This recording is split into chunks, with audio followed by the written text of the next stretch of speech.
Here is a piece of advice nobody gives you before the most important job interview of your life. Do not rear-end a stranger's car in morning traffic. Do not lose your temper and say things you can never take back. And whatever you do, do not offer that stranger a silent, single-digit salute before speeding off. She managed all three before 9 in the morning, and an hour later, that same furious man was sitting between her and the only job that could save her. The coffee was the first casualty. Scarlett Patterson took the corner too fast, and the paper cup tipped sideways in its holder, sending a brown river across the passenger seat of her ancient hatchback. She didn't have time to mourn it. The dashboard clock blinked 8:49, and the most important interview of her life began at 9, on the far side of a city that had apparently decided, this morning of all mornings, to turn every street into a parking lot. Come on. Come on. She drummed her fingers on the wheel as if the rhythm might change the traffic light. 3 months out of business school, 41 applications, 2 interviews, both ending with the same gentle, terrible sentence. We're looking for someone with more experience. This one was different. This one was a real company, a real salary, a chance to stop counting coins at the grocery checkout. She had ironed her one good blazer twice. She had practiced her answers in the mirror until the words felt like someone else's, and now she was 11 minutes from being late. The light turned.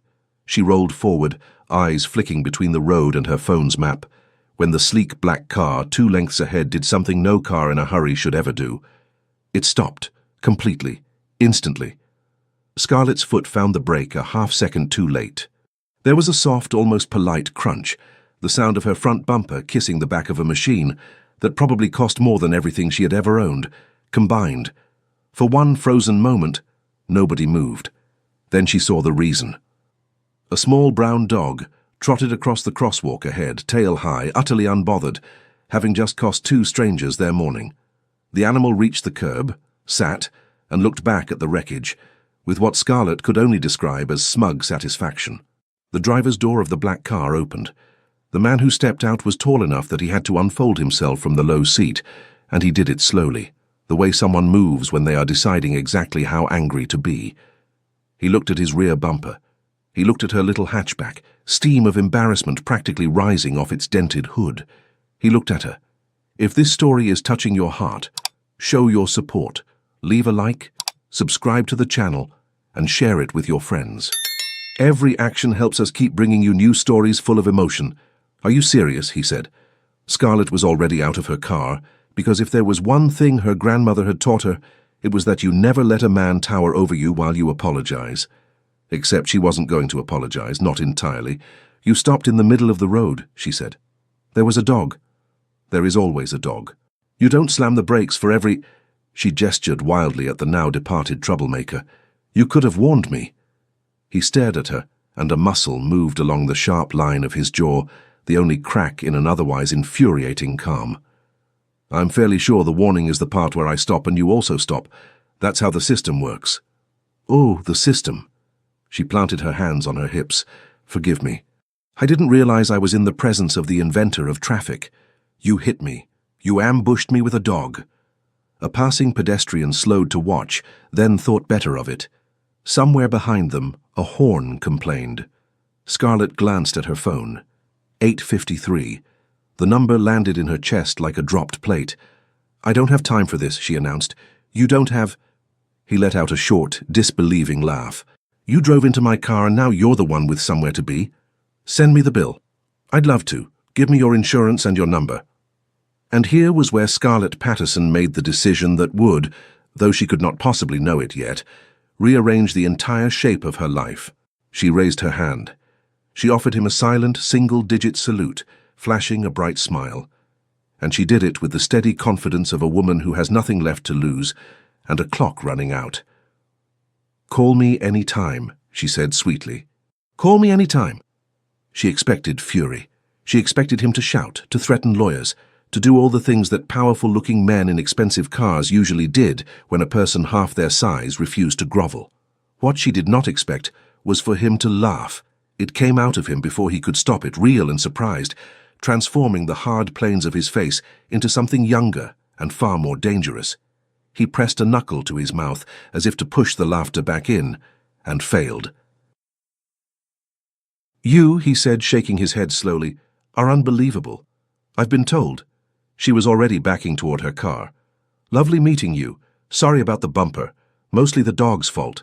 That's not—" He took a step after her. "Wait, you can't just—" But she could.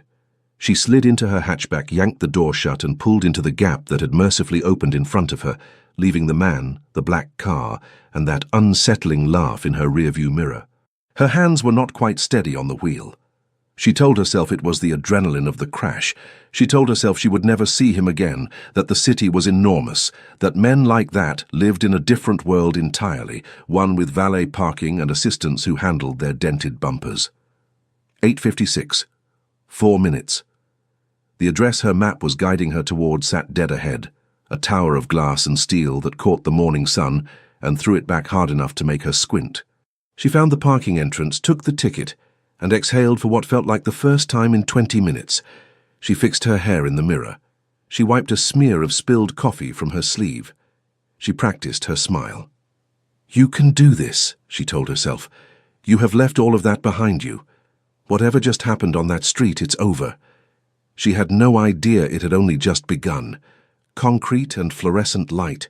The parking garage swallowed the noise of the street and replaced it with the hum of ventilation and the squeal of her own tires as Scarlett spiraled up 2 levels, looking for a space narrow enough that her insurance premiums could afford it. She found one in the corner, killed the engine, and sat for a moment with both hands still on the wheel. "Okay," she said to no one. "New person. You are a new person now. Calm. Professional. You have never given a single-digit salute to a stranger in your life." She gathered her folder of printed resumes, checked that the coffee hadn't reached anything important, and stepped out, the click of her heels echoing off the low ceiling. The elevators to the lobby sat at the far end, marked by a glowing arrow. She walked toward them with her chin up and her speech rehearsed. Behind her, an engine purred into the garage. She didn't turn. There was no reason to turn. Hundreds of people parked in a building like this every morning. But the sound of that engine had a particular smoothness, a low and expensive note, and something at the back of her mind began to ring a small, urgent bell. She walked faster. The car rolled past the end of her row, and she caught it from the corner of her eye, black, sleek, a fresh, undeniable dent in the rear bumper, the exact size and shape of a regret. "No," she whispered. "No, no, no." She reached the elevator and jabbed the call button. Once, then 4 more times, as if the button were a stubborn animal that simply needed encouragement. Behind her, she heard a car door close, unhurried, and the unmistakable sound of long strides crossing concrete. The elevator doors opened. She stepped in and pressed the button for the lobby, then pressed close with the desperate devotion of a woman defusing a bomb. The doors began to slide shut. A hand appeared between them. They bounced open again, and he stepped inside, filling the small space with the clean scent of cedar and something colder underneath, and that maddening air of a man who has never once in his life had to run for anything. "Going up?" he said pleasantly. "Down," Scarlett said, staring at the doors. "I'm going down, to the lobby. Same as everyone. What a coincidence. It's not a coincidence. You followed me." I parked in my own garage. He leaned one shoulder against the wall and considered her with open enjoyment. "You're the one who drove into the back of me and then chose this building to flee to. If anyone is being followed here, I'd argue it's me." She refused to look at him. She studied the panel, the certificate of inspection, the little embossed plate that named the elevator company. Anything. The space felt smaller than it had any right to feel, and the descent seemed to take roughly a geological age. "Look," she said finally, "I'm sorry about your car. I am. I'll pay for it. I'll figure it out. I'll pawn everything I own if I have to. But I genuinely cannot do this right now. I have somewhere to be in—" She checked her phone. 90 seconds, and it matters more than you can imagine, so if you could just let me have a terrible morning in peace, I would be deeply grateful." For a moment, he was quiet. When she risked a glance, the amusement on his face had shifted into something more thoughtful, as if he were filing her words away somewhere. "That important, is it?" he said. "Life or death? Slight exaggeration. Rent or homelessness? No exaggeration? Then I won't keep you," He straightened as the elevator slowed. "But for the record," the doors opened onto a vast lobby of marble and tall windows. "You have a remarkable way of apologizing. It sounds almost exactly like an insult." "I've been working on it." She stepped out fast, putting distance between them. "Goodbye, truly. Forever, ideally." "Good luck with your 90 seconds, he called after her, and she could hear the smile in it, warm and infuriating, following her across the marble, like a draft she couldn't close out. She did not look back. She had learned her lesson about looking back. The reception desk gleamed under a logo she had stared at for a week, the name of the company spelled out in brushed steel letters 2 feet tall. A young woman behind it smiled at her. "Hi, I'm here for the 9 o'clock interview," Scarlett said, a little out of sorts, smoothing her blazer. "Patterson, Scarlett Patterson. I'm so sorry if I'm a minute late. There was a—" She searched for a word that wasn't catastrophe. "A situation. In traffic." "You're right on time." The receptionist checked a screen. "Administrative assistant role." "That's the one." "Wonderful. They'll come down for you in just a moment. Can I get you some water?" "Water would be—" Scarlett's hand was trembling slightly around her folder, and she pressed it flat against her thigh to still it. "Water would be perfect. Thank you." She sat in a low leather chair and steadied herself. The morning had been a disaster, but it was behind her now. The crash, the man, the laugh, the single-digit salute she would be embarrassed about for the rest of her natural life. All of it belonged to the street, to the dog, to a version of this day she could leave at the door. In here she was Scarlett Patterson, business graduate, calm under pressure, an asset to any team. She practiced that sentence twice in her head. She was on the third rehearsal when the elevator at the end of the lobby chimed, and a small group of people in good suits stepped out, walking toward her, and at the center of them, tall and unhurried, and wearing an expression of such pure, delighted disbelief that her stomach dropped straight through the marble floor. "You Miss Patterson, I presume?" The voice reached her before her brain finished refusing to believe its own eyes. Scarlett stood, because sitting down felt like surrender, and because her legs had decided on their own that fleeing might still be an option. It wasn't. There was nowhere to flee. He was already there, a step ahead of the others, hand extended, the picture of corporate courtesy. Only his eyes betrayed him. They were a deep, unsettling grey, and right now they were lit with the particular joy of a man who has just been handed a gift he did not expect and intends to enjoy for a very long time. "I'm Silas Wainwright," he said. "I believe we've met." She did not take the hand. She couldn't. Her own had gone numb. "You're the owner?" "Yes." He let the word settle, watching it land.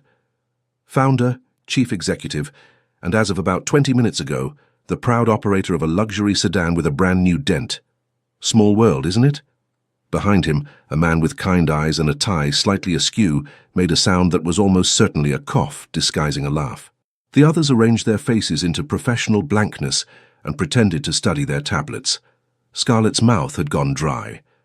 Somewhere in the wreckage of her composure, a tiny, sensible voice was reciting the highlights. You hit his car. You yelled at him. You insulted his understanding of traffic. You offered him a single-digit salute and told him to call you any time. "I should go," she heard herself say. "Why?"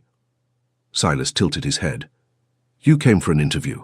I'd hate for you to leave before the interesting part. There's no point. You're not going to hire me, aren't I?" He gestured toward a glass-walled conference room off the lobby, and because she had no dignified alternative, she followed, the kind man with the crooked tie falling into step beside her. "He's not as terrible as he's currently being," the man murmured, just for her. "Theo Brandt, minority partner.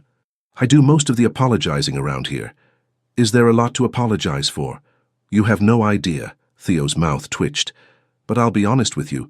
I have known Silas 11 years, and I have never once seen him walk into a building grinning. So whatever you did to him out there, keep doing it." She didn't have time to decode that. The conference room door closed, the others stayed outside, and it was just the three of them around a table built for 12. Silas sat. He laced his fingers together and looked at her with that same warm, dangerous patience.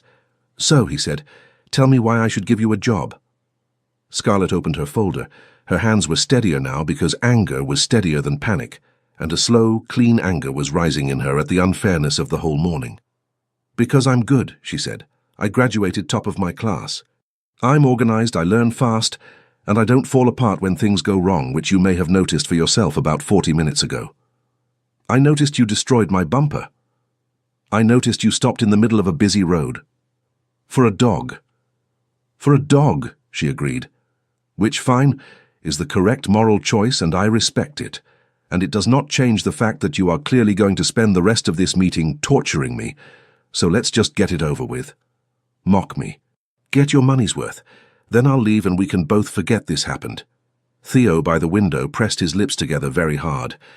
Silas studied her for a long moment, and something behind the amusement sharpened into genuine attention. "You need this," he said. It wasn't a question. She lifted her chin. "I need a job. I don't need pity, if that's what you're offering. I'd rather wait tables than take a position because somebody felt sorry for the girl who cried in his lobby. Which I haven't done, for the record." "No," he said slowly. "You haven't. You've insulted me twice and demanded I hire you in the same moment. It's a remarkable strategy." "Is it working?" The corner of his mouth lifted. "Yes, unfortunately it is." She blinked. "What?" "You're hired."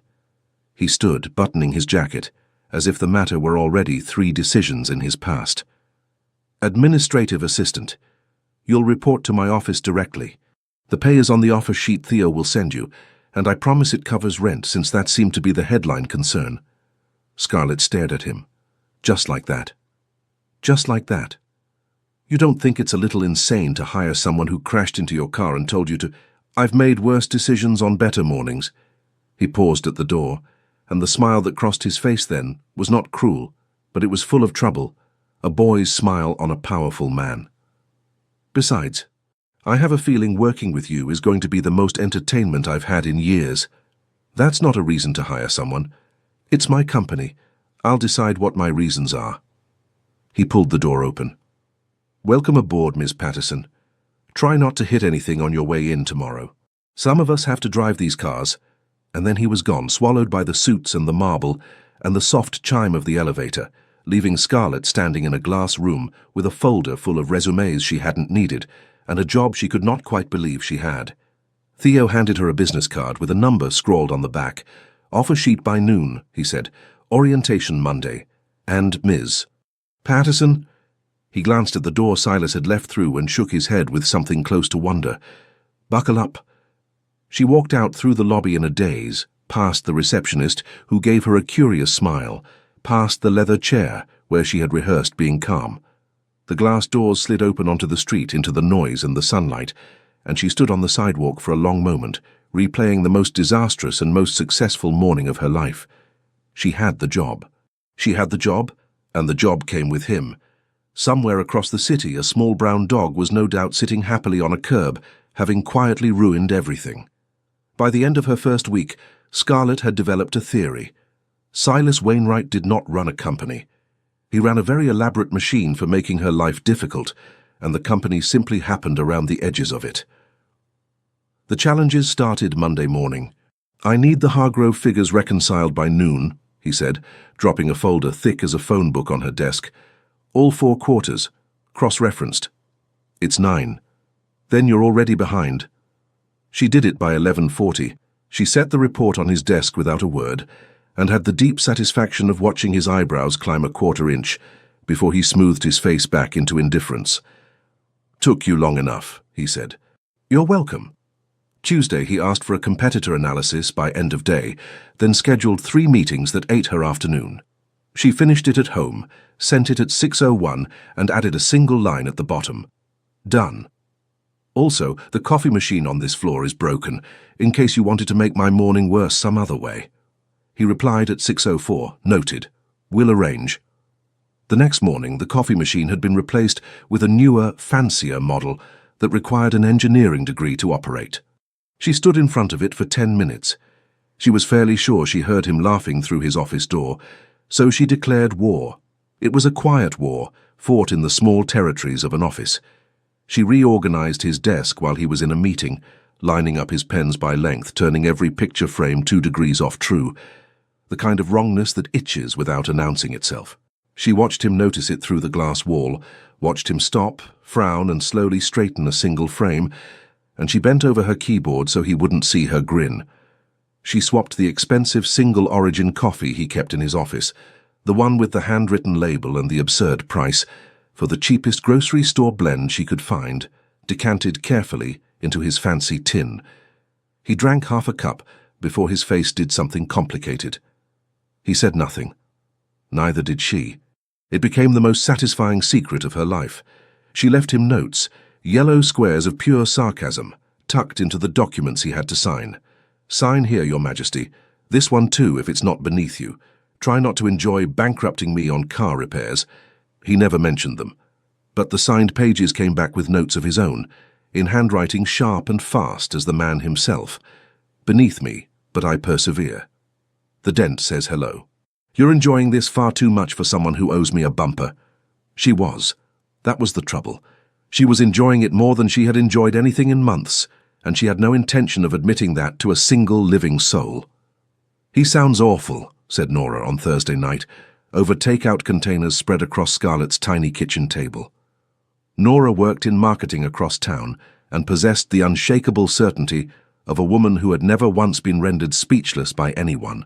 Like, genuinely, rich men who make games out of messing with their staff? That's a documentary waiting to happen.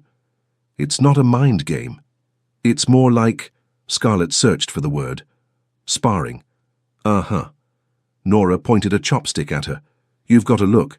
"I don't have a look. You have the look. I've known you since we were 9. That is the look of a woman who has a crush on a problem." Nora shook her head firmly. "Don't. He's your boss, he's a billionaire, and he hired you because you amused him. Men like that get bored. Keep your head down, do the job, take the paycheck. Do not give him the satisfaction." "I'm not giving him anything." Scarlett stabbed a dumpling with more force than it required. "I'm winning. Are you?" She didn't answer that because she wasn't entirely sure. What she didn't know, what she couldn't have known, was that 2 floors up in an office with the lights still on past 8, Theo Brandt was leaning in Silas's doorway, watching his oldest friend stare at a yellow sticky note for far too long. "You're smiling at a post-it," Theo observed. "I'm reading it. It's 4 words. Silas, set it down. She thinks I haven't noticed the coffee. You're drinking gas station coffee out of spite and pretending it's part of a strategy." Theo crossed his arms. "I've watched you negotiate 3 mergers without blinking. You once made a man cry in a boardroom by saying good morning. And now you're rearranging your whole week to invent reasons to talk to your administrative assistant. I'm testing her. You're courting a fender bender. I am doing no such thing." But Silas didn't look up when he said it, and that, Theo thought, was the entire answer. In 11 years he had never seen the man come alive like this. Silas Wainwright moved through the world the way a tide moves, certain and slow and a little cold, and somehow a furious woman in a dying hatchback had walked into his building and turned the lights on. "I've never seen you like this," Theo said quietly. "You're actually excited to come to work. It's a busy quarter." "Sure," Theo pushed off the doorframe. "Just do me one favor. When this thing you're absolutely not doing finally happens, remember I called it first." Silas threw a paperclip at him. Theo ducked it, laughing, and left. Alone, Silas picked the note back up. "Try not to enjoy bankrupting me on car repairs." He thought about the way she had stood on that street, soaked in spilled coffee, refusing to give an inch. He thought about the way she had demanded a job in the same sentence she insulted him. He thought, not for the first time, that he had absolutely no idea what he was doing, and that he hadn't felt this awake in longer than he cared to count. He opened his drawer, took out a fresh sticky note, and wrote 3 words. He would leave it on her desk before she arrived. Across the city, Scarlett lay awake, telling herself, very firmly, that she was only in it to win. Neither of them believed themselves at all. Rain came down hard over the city the night Scarlett's car finally gave up. She had stayed late again. There was always a reason, a report, a deadline he had invented purely to test her. And when she walked down to the garage at 8:30, her hatchback responded to the key with a single, pathetic click, and then nothing at all. She tried again. Click. The dashboard lights flickered like a candle in a draught and died. "No," she said. "Not tonight. Anything but tonight. She had $11 in her checking account until Friday. A tow would cost 10 times that. She sat behind the wheel in the empty concrete cavern, watching rain sheet down the entrance ramp, and felt the careful arithmetic of her life wobble. A knock on the window made her jump. Silas stood outside, jacket collar turned up, looking entirely out of place in a parking garage at night, the way a lighthouse looks out of place anywhere but the sea. She rolled the window down 2 inches. "Are you sitting in the dark talking to your car?" he asked.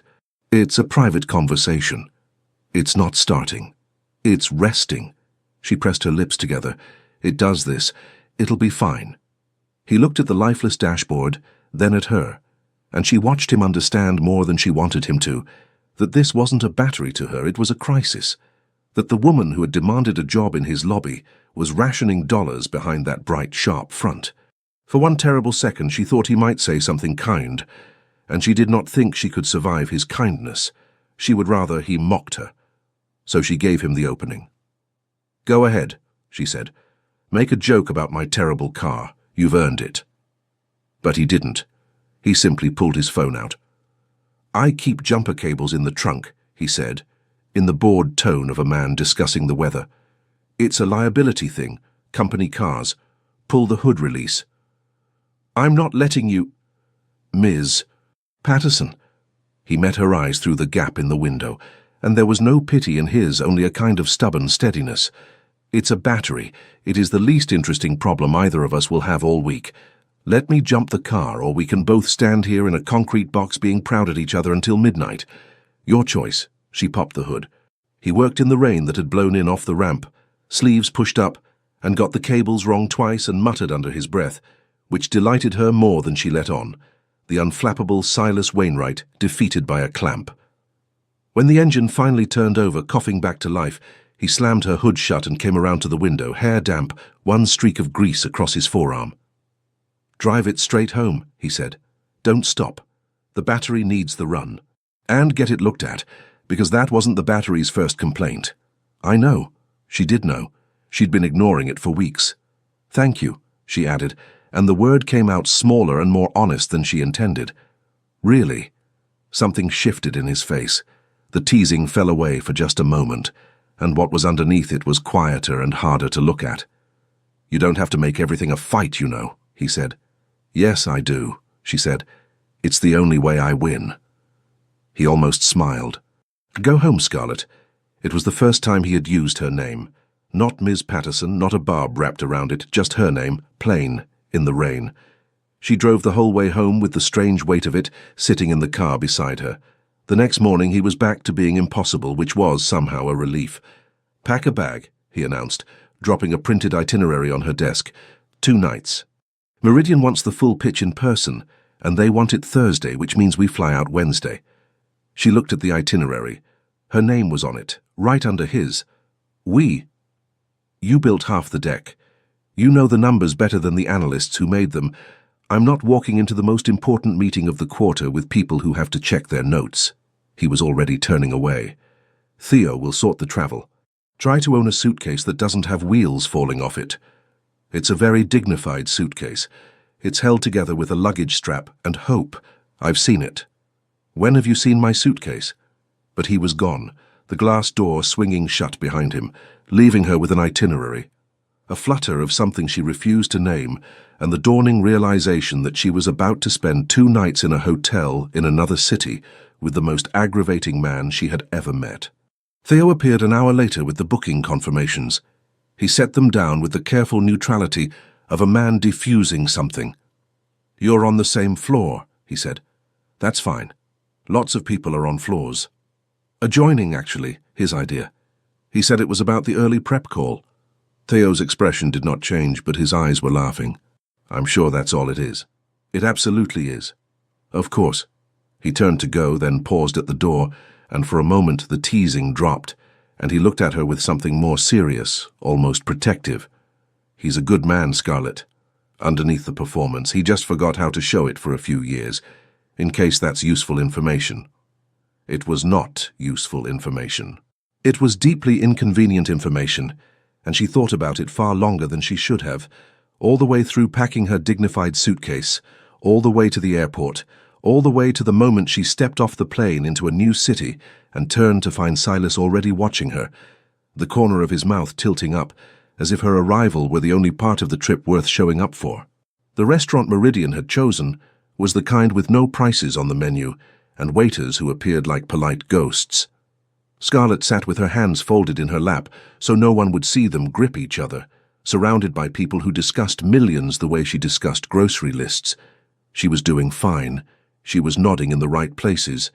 And then the woman across the table, the one with the silver hair and the eyes that missed nothing, turned to her directly. "And what's your read on the regional rollout, Miss Patterson? Realistically, not the slide version." The table went quiet. Every face turned toward her. The numbers she knew cold suddenly scattered in her head like startled birds, and for one endless second Scarlett understood exactly how a deer feels in headlights. Then Silas leaned in, close, his shoulder nearly touching hers, and under the cover of reaching for the water carafe, he spoke so quietly it was meant for her alone. 18 months, he murmured. Phase 2 carries the margin. Tell her the truth, the first year barely breaks even. She caught it. She held on. 18 months, Scarlett said, and her voice came out steadier than she had any right to expect. Honestly, Phase 1 barely breaks even. The real margin lives in Phase 2, and anyone who promises you profit before then is selling you a slide, not a plan. The silver-haired woman's eyebrows rose. Then slowly she smiled. Well, she said, finally, someone at this table who isn't afraid of me. The tension broke. The conversation flowed on. And Silas sat back in his chair, and though he was looking at the client, Scarlett felt the warmth of his attention still resting on her, steady as a hand on the back. It happened twice more over the course of the dinner. A question she could have fumbled, and his voice arriving low at her ear with exactly what she needed. Not the answer itself, but the thread, the place to start pulling. Each time he leaned close, the noise of the restaurant seemed to fall away, the crystal and the candlelight and the murmur of strangers receding until there was only the quiet line of his words and the strange, unguarded steadiness of having someone in her corner. She had spent so long being entirely on her own that the feeling was almost unbearable. She did not want it to stop. By dessert, she was holding her own without him. She made the silver-haired woman laugh. She corrected a junior analyst's number gently enough that he thanked her for it. And every so often she would glance sideways and find Silas watching her with an expression she had not seen on him before, not amusement, not challenge, but something closer to pride quickly hidden behind his wineglass.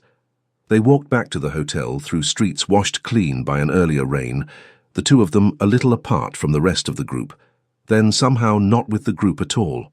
"You didn't need me in there," he said. "After the first question, you know that. I needed the push." "No. You needed to find out you could do it. Those are different things." He slid his hands into his pockets. "I just held the door. You walked through it." She studied him in the streetlight, this man who made a sport of challenging her at the office and then dismantled her composure entirely by being decent when no one was keeping score. "Why are you like this?" she asked. "Like what?" "Impossible all day, and then," she gestured vaguely at the whole evening, "that." He was quiet for a moment. They had reached the hotel, the warm gold of the lobby spilling onto the pavement, and he stopped just short of it in the soft dark before the doors. "When I was building the company," he said slowly, "I learned that the fastest way to find out what someone's made of is to make their day harder and watch what they do. Most people fold, or they flatter. You did neither. You hit my car and then refused to be smaller than me about it, and I—" He stopped, reconsidered. The smile he gave her then was almost rueful. "I haven't been curious about a person in a very long time. It turns out it's an addictive feeling." The word curious hung in the air between them, doing the work of bigger words neither of them was ready to say. "That's a very long way of avoiding the question," she said softly. "It's the only answer I've got tonight." A doorman opened the lobby doors and the spell, whatever it had been, loosened. They went inside. They rode the elevator up in a silence that was no longer hostile, only careful, two people standing closer than the space required and pretending not to notice. At her door, adjoining his, as Theo had warned, the connecting line between their rooms, suddenly a fact she was very aware of, She fitted the keycard and turned. "Good night, Silas. Big day tomorrow." He had his own key in hand, but he hadn't moved toward his door. "Get some sleep. Don't stay up rehearsing. You already know it." "How do you know I rehearse?" "You moved your lips during the appetizer." His mouth curved. "You were arguing with the silver-haired lady in your head. You won for what it's worth." She laughed before she could stop herself, surprised out of her own caution, and his expression did that thing again, the small failure of composure, the way his eyes softened a half-second before he caught them. "Good night," he said, and this time it sounded like it cost him something. She closed her door, leaned against it, and stood there in the dark of an expensive hotel room she could never have afforded on her own, listening to him moving on the other side of the wall, and understood with a sinking, soaring certainty that Nora had been completely right about everything, and that it was already far, far too late. The pitch had gone perfectly. Meridian signed. For 2 weeks the office buzzed with it, and Silas, infuriatingly, took every chance to remind her that she'd nearly fumbled the first question, while she reminded him that she'd carried the last 20 minutes alone. It had become their language, this trading of jabs, and underneath every one of them now ran a current that hadn't been there before. They both felt it. Neither said it. Then, on an ordinary Tuesday, the city's power grid had other plans. They were riding up together after a late meeting on the ground floor, the two of them and a stack of contracts, when the elevator shuddered between the 9th and 10th floors and the lights went out. Not the soft dimming of a switch, a hard, total black, the kind that erases the world. The car stopped with a small lurch. "Great," Scarlett said into the dark. "This is great. This is exactly how I wanted to spend my evening." He didn't answer. She reached for her phone, thumbed the flashlight on and turned it toward him and stopped. Because the man in the corner of the elevator was not the Silas Wainwright she knew. He had gone very still, one hand gripping the brass rail hard enough to whiten his knuckles, his jaw set, his eyes fixed on the dark seam of the doors, as if willing them open by force. The easy authority had drained out of him. What was left looked younger and braced and entirely alone. "Hey!" She lowered the phone so the light wasn't in his face. "It's just a power cut. The backup generator kicks in for the elevators. Usually takes a minute. 2 at most." "I know how the building works," he said. His voice was tight, stripped of its usual music. "I own it." "Right, sure." She watched him. "You okay?" "I'm fine." He was not fine. She had spent weeks learning to read the small failures in his composure, and this was no small failure. This was the whole man, holding himself together by the grip of one hand on a rail. And in the strange democracy of the dark, where his money and his title and his sharp grey eyes meant nothing at all, she understood something she could never have learned in the daylight. Silas Wainwright was afraid of this, genuinely, helplessly afraid. She could have teased him. A month ago she would have. It would have been the perfect, devastating shot, the unflappable CEO undone by the lights going out. She didn't.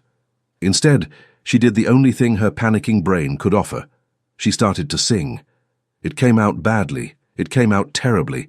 Scarlett Patterson could organize a quarterly report from memory and reconcile 4 quarters of numbers before noon, but she could not, by any measure known to music, carry a tune. She launched into the first song that surfaced, some bright old standard her grandmother used to hum. And she ruined it joyfully, flat in all the wrong places, missing the high note so completely that it became a different note in a different key. There was a beat of silence, then a sound she had never heard from him. A short, broken laugh, surprised out of the dark. "What," he said, "is that?" "It's singing." "It is not singing. It's a crime. You're assaulting a perfectly innocent song." "Then make me stop." She kept going, louder now, even worse, and she heard him laugh again, fuller this time, the tightness in it loosening with every flat note. "I can do the next verse. I don't know the words, so I'll make them up. You'll love it. Please don't. Too late."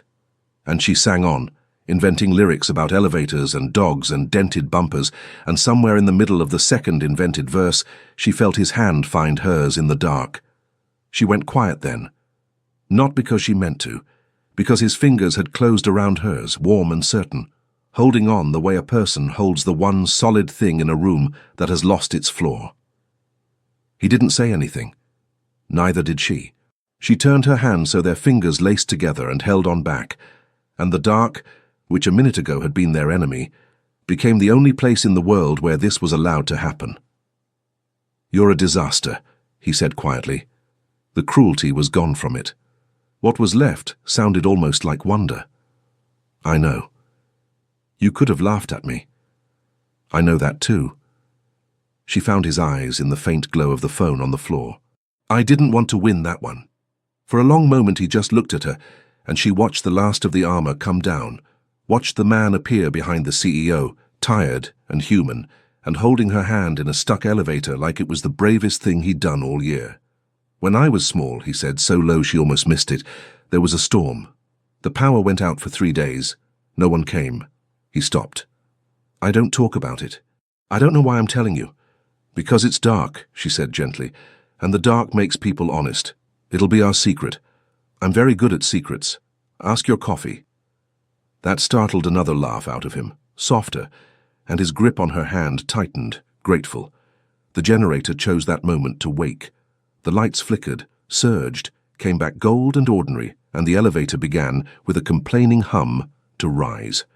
They let go of each other's hands, but not quickly. Not the way you drop something you regret. They let go slowly, the way you set something down that you mean to pick up again, and by the time the doors opened on the 10th floor and spilled the normal world back over them, they were both pretending very hard that nothing had changed. Everything had changed. She knew it walking to her desk. He knew it walking to his office.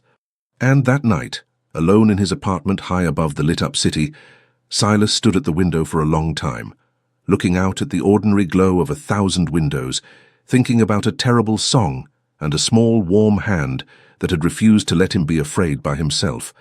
"Friendly competition," Theo announced to the assembled floor, in the tone of a man who knew nothing about this would be friendly. 2 teams, 2 weeks. Best proposal to streamline onboarding wins, and the winning team gets the corner conference room for a year, and bragging rights forever. Silas captains one. I'm captaining the other. A cheer went up. Theo waited for it to die, then added, with the timing of a man enjoying himself, "And since the boss insists everything be fair, the draw is random. Names out of a hat." The hat reached Scarlett. She drew her own slip, unfolded it, and read the word, Brant. Across the room, she watched Silas read his own draw and look up, straight at her, and she lifted her slip so he could see which side she'd landed on. His eyes narrowed, the corner of his mouth curled. "Opponents," he mouthed. "Prepare to lose," she mouthed back. It should have been simple. It was not simple, because somewhere in the last few weeks, the war between them had quietly changed sides. They were still fighting, but now they were fighting for each other, and neither knew how to stop. It started with a folder. Scarlett found it on the shared printer Wednesday morning, left there as if by accident, a competitor's onboarding model marked up in handwriting she would have known anywhere. Page 4. They cut their training time in half this way. You didn't hear it from me, no signature, none needed. She should have ignored it, she used it. Her team's proposal jumped a level overnight, and when she caught Silas in the hallway, she gave him a look of pure innocence. "Strange," she said. "Someone left very useful documents lying around. People are careless." He didn't break stride. "You should be more careful too. You left your projections open on the break room table. Anyone could have read them." A pause. "I made a few notes in the margin. The third quarter assumption was soft. You sabotaged your own opponent by improving her work. I have no idea what you're talking about." But he was smiling as he walked away, and she stood in the hallway shaking her head, caught between exasperation and something far more dangerous. They were terrible at being enemies. It would have been funny if it hadn't been turning her inside out. The presentation day came too fast.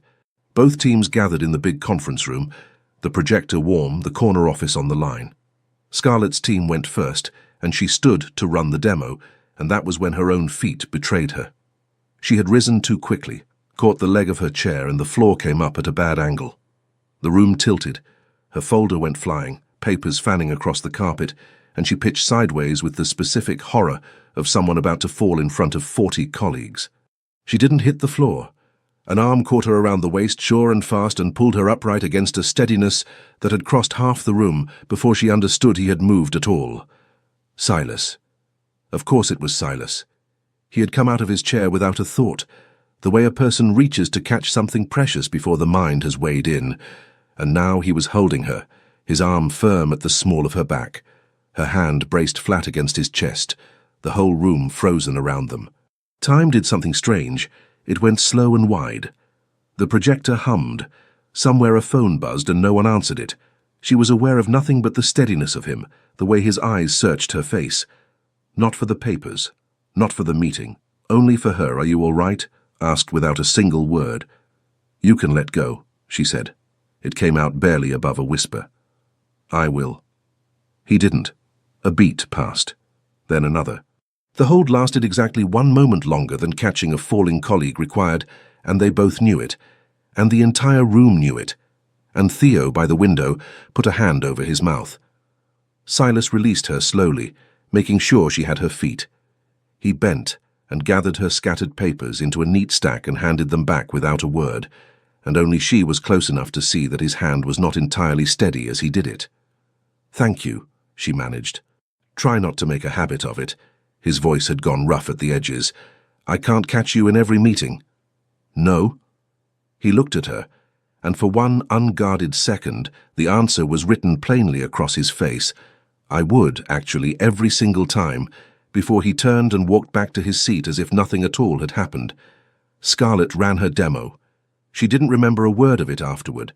Her team won the corner office, which should have felt like a triumph and instead felt like a footnote to the 10 seconds she had spent, held against him in front of everyone she worked with. That evening, Nora called for the daily report. "So you won," Nora said. "Congratulations. Why do you sound like that?" "Like what?" "Like a woman who's stopped pretending." Scarlett sat on her kitchen floor with the phone against her ear, and finally quietly gave up the fight. "He caught me, Nora. I tripped in front of the whole company and he was just there, before I even fell. And he held on too long and I didn't want him to stop. And I think everyone saw, and I don't know what I'm doing." There was a long silence on the line. "Oh, honey," Nora said, and all the warning had gone out of her voice, replaced by something gentler and more worried. "You're not winning anymore, are you?" "No," Scarlett said. "I really don't think I am." 2 floors of the city apart, Silas sat in his dark apartment with a glass he hadn't touched, replaying the exact weight of her hand against him, and reached for the first time in years for the phone to call Theo and admit something he didn't have words for yet.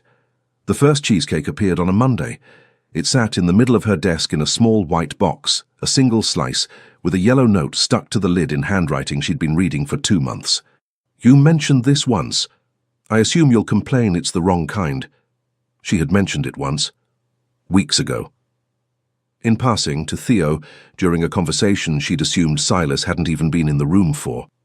She stood at her desk holding the box, and something in her chest folded quietly in half. She wrote back on the same note and left it on his door. "It's the right kind. Don't let it go to your head." After that, they came without warning. A slice on a hard day. A slice the morning after a brutal client call, always with a note, always armored in sarcasm because that was the only language the 2 of them had ever been brave enough to speak. "For surviving the budget meeting. You earned this by not losing your cool with the auditor. Don't tell HR I know your order." She kept every note. She told herself she'd recycle them and never did. Then October turned cold, and Scarlett caught the kind of head cold that turns a person into a wrung-out dishcloth, and in being Scarlett, came to work anyway. "You should be home," Silas said, appearing at her desk mid-morning. She'd gone pale and a little glassy, wrapped in a cardigan, working through a stack of invoices with grim determination. "I'm fine. I have the Patterson, the Halloway files due. You said your own name." "Did I?" She blinked at the screen. "That's not a good sign. Go home. I can't afford to fall behind." She didn't look up. "And before you say anything noble, I am not taking a paid sick day as a favor from the man whose car I dented. I'd rather work through a cold than owe you one more thing." He didn't argue. That, she would think later, was the dangerous part. He simply nodded and walked away, and she assumed she'd won. She had not won. At 1 o'clock, he set a paper bag on her desk. Inside was a container of chicken soup, still warm, and a box of cold medicine and a bottle of water. "It's policy," he said before she could speak. "It is absolutely not policy. It's a new policy. I made it this morning. Sick employees who refuse to go home are to be fed against their will." He pulled a chair over and sat, uninvited, opening the soup himself. "You're not accepting a favor. You're complying with a workplace directive. Eat the soup, Ms. Patterson.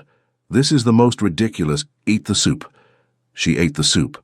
It was, she would never tell him exactly what she needed, and somewhere around the third spoonful, her eyes stung with something that had nothing to do with the cold, because no one had brought her soup since her grandmother died, and she hadn't realized until that moment how long she had been taking care of herself entirely alone. By 3, she'd gone worse, shivery and unfocused, and he found her resting her head on her folded arms at her desk. "Right," he said. "That's enough. I'm taking you home." "You don't have to. I'm aware of what I have to do. This isn't it." He was already gathering her coat. "Come on." He drove her himself in the black car with the dent she'd put in it, and the symmetry of that was not lost on either of them. He walked her up to her small apartment, took in the cramped warmth of it without a flicker of judgment, found her kettle, made her tea she was too tired to refuse. He set the medicine by her bed with instructions. He moved through her tiny home like he was determined to leave it better than he found it. At the door before he left, he paused. She was sitting on the edge of her couch, small in her oversized cardigan, looking up at him with her defenses finally fully down. He crossed the room. He bent, and he pressed his lips lightly to her forehead, a brief, careful thing there and gone. And when he straightened, he kept his face close to hers for just a moment. "Checking you're not getting worse," he murmured, which they both knew was a lie, because that was not how anyone checked anything, and neither of them moved to correct it. She felt it everywhere, that small kiss. Not on her skin. Somewhere deeper, somewhere she'd kept locked since before she could remember, a door easing open against her will. "Silas," she said quietly, "get some sleep." He stepped back, and his voice was rougher than usual, and he wouldn't quite meet her eyes now, as if he'd surprised himself. "Don't come in tomorrow, that's the policy too. You can't keep inventing policies. It's my company." He opened the door. "Feel better, Scarlett?" When he'd gone, she sat for a long time in the quiet, holding the warm mug in both hands, replaying the brush of his mouth against her forehead until she'd memorized it. She thought about the man who challenged her with impossible deadlines and the man who made up rules to feed her soup. And she understood finally that they were the same man, that the provocations and the cheesecake and the chicken soup were all the same thing said in different keys, and that he had been telling her something for weeks that neither of them had been brave enough to say out loud. Across the city, Silas drove home slowly. At a red light, he caught himself smiling at nothing, the way he'd been catching himself for weeks now, and he thought about how she'd looked up at him from that couch, undefended for once, and how badly he'd wanted to stay. He didn't call Theo that night. Some things you don't say out loud until you're sure, but he lay awake, turning over a single terrifying, exhilarating fact, examining it from every side, like a stone he'd found and couldn't put down. He was in love with the woman who'd dented his car, and he had absolutely no idea what to do about it. Everyone at the company's autumn gala seemed to have been born knowing how to stand in a room like this. Scarlett was not one of them. She lingered near a marble column at the edge of the ballroom, a glass of something sparkling untouched in her hand, watching executives and their elegant partners move through the candlelight as if they'd rehearsed it.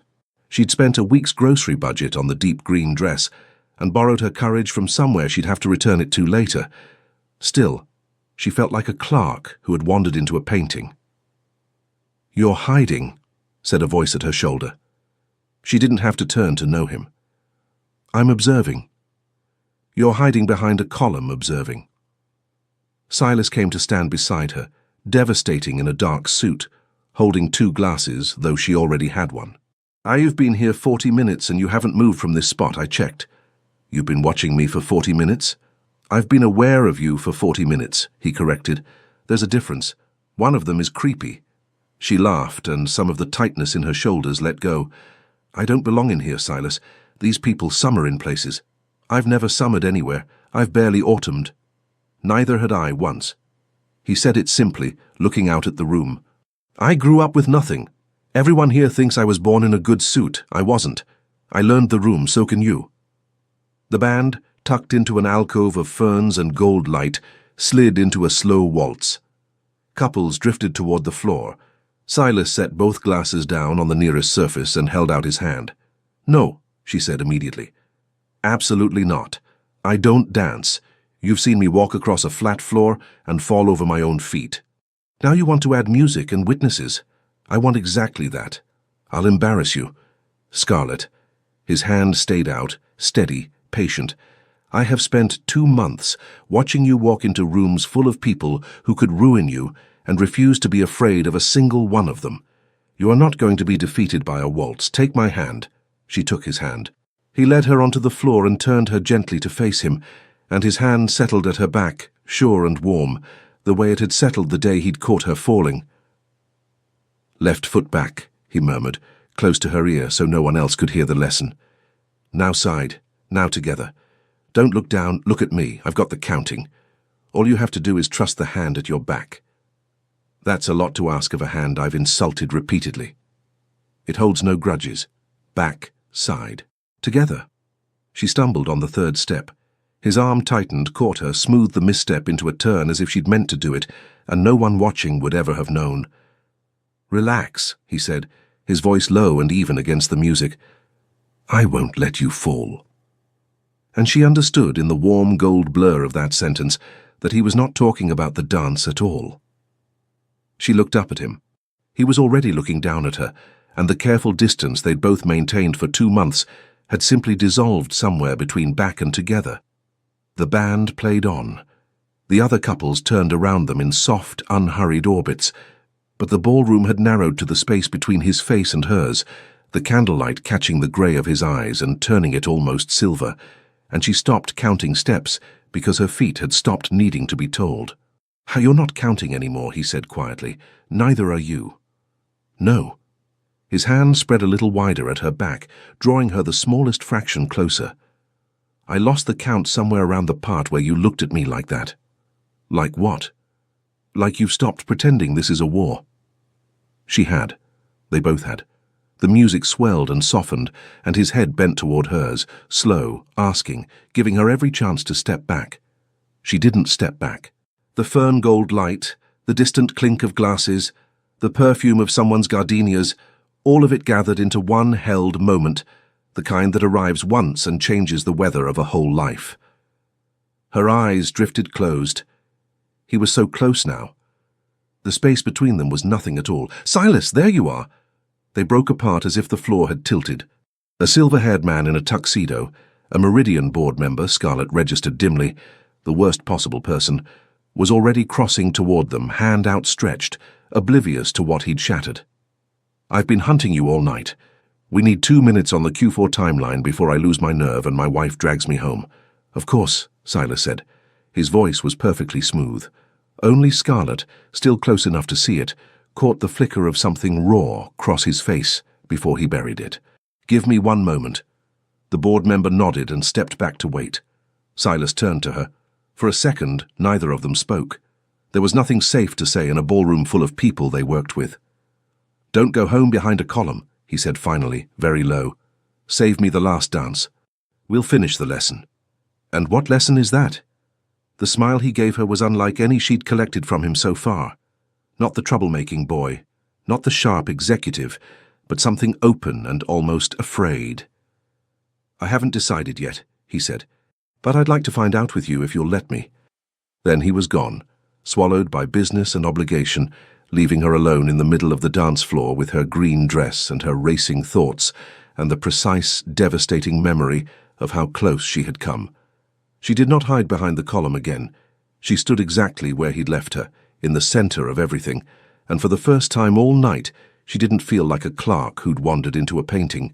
She felt like a woman the most guarded man in the room had crossed a crowded floor to find. From across the ballroom, even while he nodded at the board member, His eyes kept finding her, again and again, like a question he couldn't stop asking. She intended very much to give him an answer. "After today, she can't keep working for me. I mean it, Theo. It isn't going to work. I'll deal with it in the morning." Scarlett froze outside the half-open door of his office. She hadn't meant to listen. She'd come to drop off the signed Halloway contracts the way she had 100 times, and his voice had stopped her in the hall with its low, decided weight. "She can't keep working for me. It isn't going to work. I'll deal with it in the morning." She knew exactly what he was dealing with.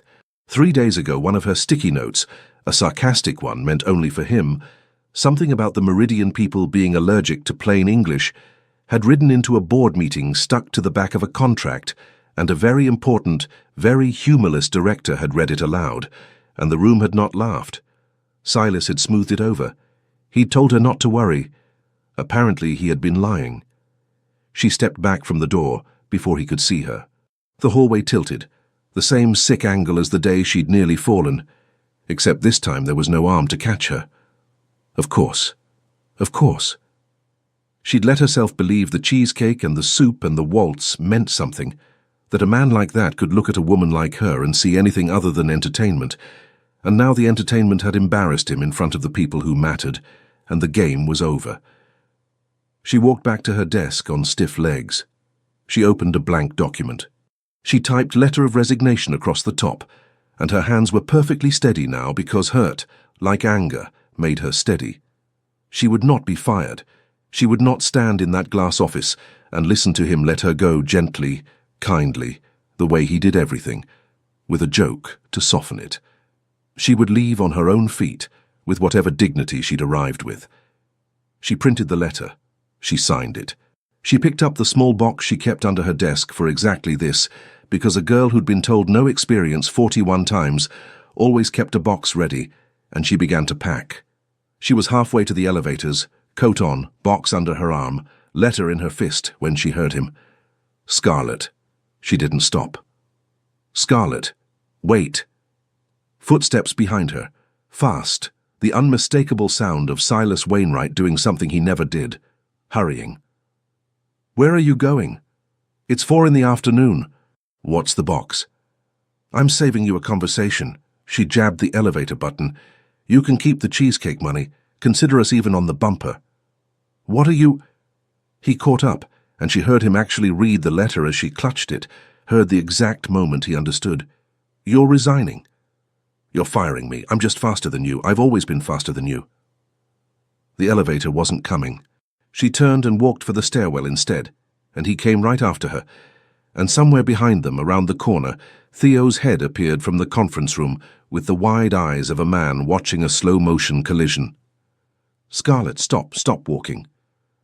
Silas got ahead of her, put himself between her and the stairwell door, and to her absolute fury he was laughing, not cruelly, helplessly, the way he'd laughed in the dark elevator, the way he'd laughed on the street the day they met. "For you magnificent, impossible woman, you heard half a sentence and wrote a resignation letter. You didn't even ask." "I heard enough. She can't keep working for me. It isn't going to work. I'm not stupid, Silas. I know what that means." "You don't, though. That's the entire problem with you. You're the smartest person in every room, and you take blind leaps without checking for the ground." He stepped closer, and the laughter faded into something so earnest it stopped her cold. "I wasn't talking about firing you. I was telling Theo I'm moving you to his division. Out of my reporting line, off my desk entirely." She stared at him. "Why would you—" "Because I can't be your boss anymore." The words came out of him fast, like he'd been holding them too long. "Because every policy I invent to take care of you, every excuse I make to stand near you, is a thing the man who signs your paycheck has no right to do. I can't keep being the person who has power over your job and wants—" He stopped, ran a hand through his hair, and when he spoke again his voice had dropped to something almost unsteady. "And wants everything else. It isn't fair to you. So I was taking myself out of the way. That's what couldn't keep working. Me, as your boss." The hallway was very quiet. Her box of belongings suddenly felt absurd in her arms. "You were trying to—" She couldn't finish it. "I was trying to make it so that if I ever asked you to dinner, you'd be free to say no without it costing you a thing." He looked at the letter still crushed in her hand, then back at her face. "Though I'll admit, this is not how I pictured the conversation going. You're 3 steps from the stairs with a cardboard box. I had a whole speech." A sound escaped her that was half laugh, half something wetter. "You have a speech." "Had. I had a speech. You've ruined it by trying to quit in the middle of it." He reached out slowly and took the letter from her unresisting fingers. He folded it once, twice, with great deliberation, and slid it into his jacket pocket. "I'm keeping this. As a reminder that you will believe the worst possible version of me at the first opportunity, and I'm apparently going to spend a great deal of my life chasing you down hallways to correct it." Around the corner, Theo quietly retreated, smiling, leaving them to it. Scarlett stood in the corridor with her coat on and her box of things, and her whole careful armor in pieces on the floor between them. "I don't know what to do with this," she admitted, very small. "With you. I don't know how to want something and not wait for it to be taken away. I know." His voice gentled completely. "We don't have to figure it out in a hallway. Put the box down, Scarlett. Stay, not because I'm your boss, because I'm asking." She put the box down. Night had emptied the building. The cleaning crew had come and gone. The hum of the day had wound down to the tick of the radiators and the small electric sigh of a single lamp, and on the 10th floor, 2 people who had run out of reasons to stay were still staying. The handover paperwork was real, at least. Moving Scarlett to Theo's division meant 100 forms, and they'd agreed, carefully, both pretending it was about efficiency, to finish them tonight. So they sat across the conference table from each other, amid a battlefield of folders and cold coffee, signing and initialing, and not once in 2 hours had either of them mentioned the hallway or the box, or the question still hanging in the air between them like a held note. "You missed one," she said, sliding a page back across the table. "I didn't miss it. I was building suspense. You were daydreaming. I saw you. You had the face." "I don't have a face." "You absolutely have a face. You've had it since the gala." She uncapped her pen with her teeth smug. "It's a very specific face. It says I've made a series of decisions I don't fully understand." He set down his pen. The teasing left his eyes, replaced by something steadier and far more dangerous to her composure. "That's an accurate reading," he said quietly. "It's been my face for some time." The room went still. She stood too quickly, gathering the signed forms into a stack because her hands needed something to do that wasn't reaching across the table. "I'll file these so we don't—" She turned, and the edge of the rug, or her own treacherous feet, or perhaps the simple gravity of everything she'd been refusing to feel, sent her stumbling for what felt like the 100th time in his presence. The forms scattered, and Silas was already there. He was always already there, but this time he didn't set her back on her feet and let go. This time he turned with her, and her back met the cool glass of the office wall, and his hands came to rest on either side of her, and neither of them moved to fix the papers drifting to the floor. The city glittered below them through the glass at her back. Up close, his eyes had lost every trace of the boardroom. What looked out of them now was unguarded, and a little stunned. The face of a man standing at the edge of something he'd spent years making sure he never stood near. "Tell me to step back," he said. His voice had gone low and rough. "If you want me to, I will. I'll file the forms and drive you home and never mention it again." "And if I don't tell you that?" "Then I'm going to stop pretending. And I'm not very good at starting again once I stop." She looked up at him, at the sharp jaw she'd watched clench in 100 arguments, at the grey eyes that had laughed at her on a street corner the morning her life changed without her knowing it. And she understood that all the running, all the armor, all the careful arithmetic of never wanting what could be taken away had brought her exactly here, and that for once in her life she did not want to be faster than the thing coming toward her. "Then stop pretending," she whispered. The space between them closed, and the world reorganized itself around a single point of contact. The kiss was not hurried. It was the opposite of every sharp word they'd ever traded, slow and certain and astonished, as though both of them had been handed something they'd long ago decided they weren't allowed to have. Time loosened its grip. The glittering city, the scattered forms, the radiators ticking in the empty building, all of it receded to a soft and distant rumor until there was only the warmth of his hands cradling her face and the quiet, seismic understanding that this, finally, was the truth underneath all the noise. Months of provocations had only ever been this, postponed. Every dare, every sticky note, every invented policy and stolen glance had been a letter neither of them knew how to address, and now the whole correspondence arrived at once and was read and was answered. When they finally drew apart, he rested his forehead against hers and didn't open his eyes, as if afraid the room might have changed. That, he murmured, was a long time coming? 2 months. Longer than that. He pulled back just enough to look at her, and the smile that broke across his face was the unguarded one, the rare one, the one she'd been quietly collecting. I think I lost the argument the morning you showed me your number with the wrong finger.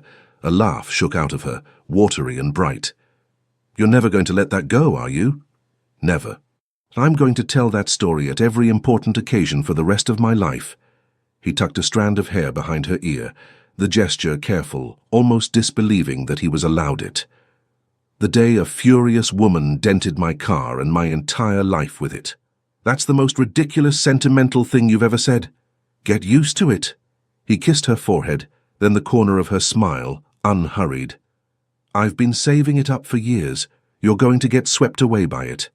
You're going to drown in it. They stood there a long while in the lamplit ruin of the paperwork, two people who had argued their way into something neither had been brave enough to want out loud. Outside, the city kept its 1,000 windows lit. Somewhere below, a black car with a dented bumper waited in a garage, and somewhere across town a small dog slept, having no idea what it had set in motion. Eventually she laughed again, softer, and pressed her face into his shoulder. We still have 40 forms to sign. Leave them. His arms closed around her, sure and warm and entirely without an agenda for once. They were always just an excuse. We both knew it. You're the one who insisted on tonight. Of course I insisted on tonight. She felt the rumble of his quiet laugh against her. I've spent 2 months inventing reasons to keep you in the room, Scarlett.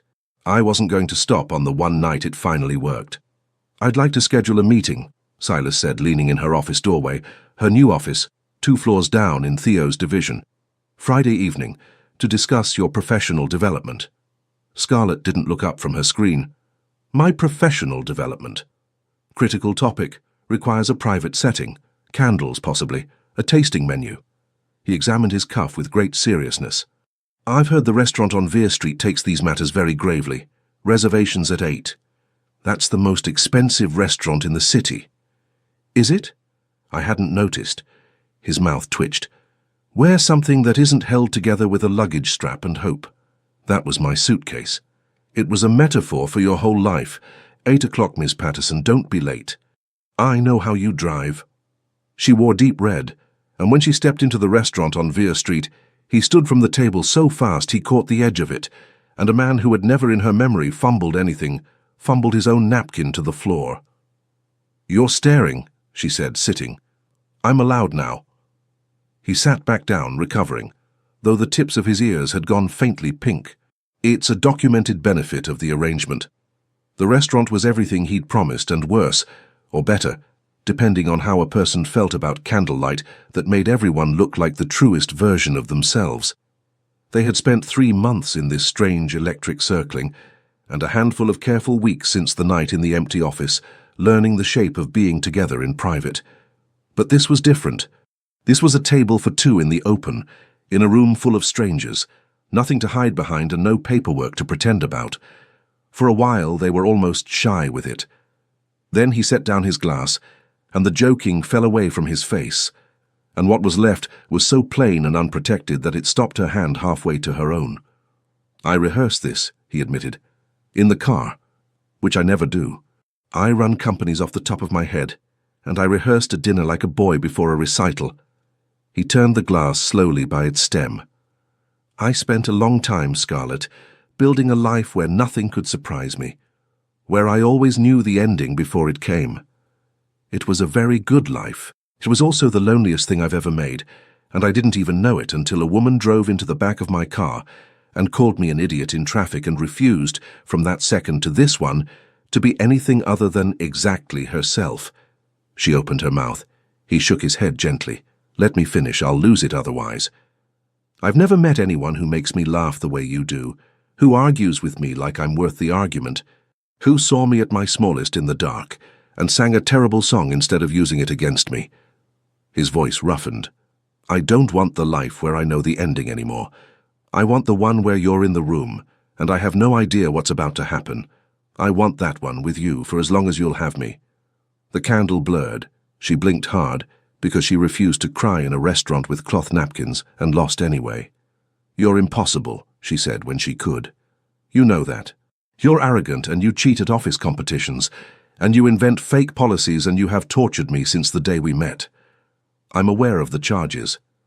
And I have never," she went on, her voice cracking clean open, "felt as alive as I do when I'm fighting with you.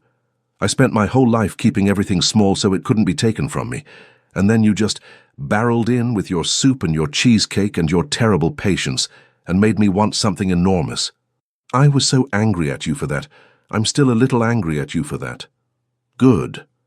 He reached across the table and took her hand, and the candle steadied in her wet eyes. "Stay angry. Stay everything. Just stay." They forgot the tasting menu.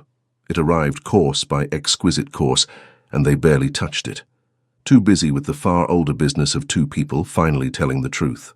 It was late when he drove her home, and later still when she turned at her door, the key in her hand, and didn't say good night. "Come up," she said. He searched her face, giving her every chance, the way he always did. "You're sure?"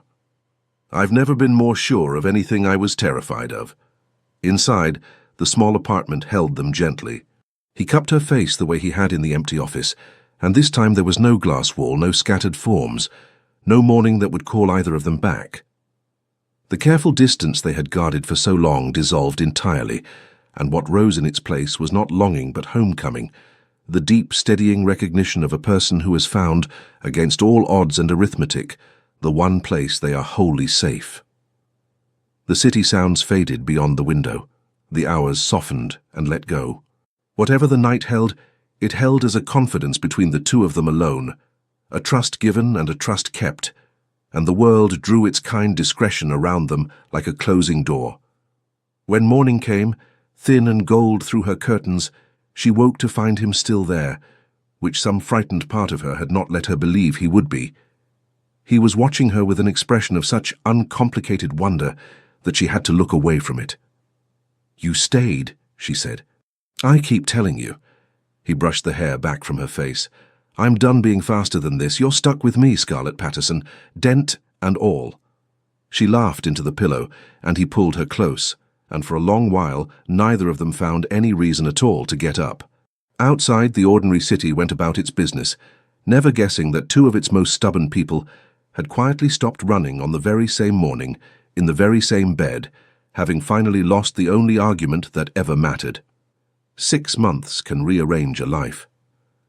Scarlett was no longer the administrative assistant who dented a stranger's car. She was a partner now, in the company where she ran her own division and argued with the board the way she'd once argued with traffic, and in the life of the man who still, every single morning, found a way to make her week harder for the simple joy of watching her win. The war had never ended. It had only changed uniforms. He still left cheesecake on her desk with notes designed to provoke. She retaliated by hiding small, ridiculous love letters in the inside pockets of his suits, so that he'd reach for a pen in the middle of a serious meeting and pull out a folded square that said, "You snore, and I've decided it's charming," and have to pretend it was a stock tip. She rearranged his calendar to insert mysterious appointments, labeled "Only Be Nice to Scarlett, 3 p.m. When no one was looking, he stole quick kisses by the copier and murmured absurd things against her hair until she laughed and shoved him off. Theo had stopped pretending to be surprised by any of it. "I called it," he reminded them roughly once a week. 11 years I waited for him to be a person. You did it in a fender bender." The proposal came disguised, of course. It could only ever have come disguised. On a Friday afternoon, an urgent meeting request landed in her calendar. "Conference room A4 mandatory. Bring nothing."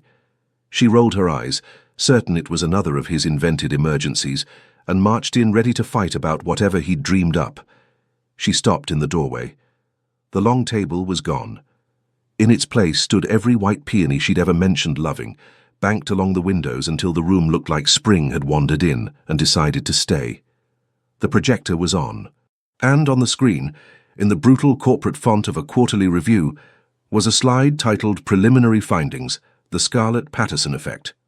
Silas stood beside it with a clicker in his best suit, looking more nervous than she had ever seen him look in front of a board worth billions.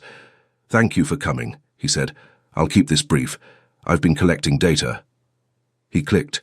A bar chart appeared, climbing steeply, labelled "Number of times she has made me laugh, running total, uncountable." He clicked again. A pie chart almost entirely one colour, percentage of my good decisions that started with her yelling at me. Another, a jagged line plunging and soaring, captioned "My composure since the morning of the dent." She was laughing and crying at once, one hand pressed over her mouth. "The findings are conclusive," he said, and his voice finally wavered, the polished delivery cracking to let the real man through. He set down the clicker. "Every model I run comes back the same. I'm better when you're in the room, I'm braver. I'm not afraid of the dark as long as you're singing badly in it." He reached the final slide and clicked it himself, and there it was. 2-foot-tall steel blue letters on the screen, where she'd once read a company logo and dreamed of rent. "Will you be my partner for life?" And then Silas Wainwright, founder, chief executive, the most controlled man she'd ever met, got down on one knee among the peonies and opened a small box with a ring that caught all the light in the room. She laughed so hard at the perfect, shameless absurdity of it that she genuinely, for a terrifying second, forgot to answer. "You're supposed to say something," he prompted, grinning up at her, though his hand wasn't quite steady on the box. "The data's very exposed up here." "This is the cheesiest, most ridiculous, most perfect thing you have ever done," she managed. "Is that a yes? I need it for the record. Theo's filming." "I'm filming," Theo confirmed from the corner, not bothering to hide the catch in his own voice. "Yes," she said, and then louder, through the laughing and the tears. "Yes, you impossible man, yes." He was up off the floor and lifting her before she finished the word, the peonies and the projector, and the absurd charts spinning around them, and somewhere outside the glass the whole office had gathered to applaud. "I warned you," he murmured into her hair, sliding the ring onto her finger. "Months ago. I told you there'd be a lot more cheese coming. You did not warn me about graphs. And there's so much more where that came from.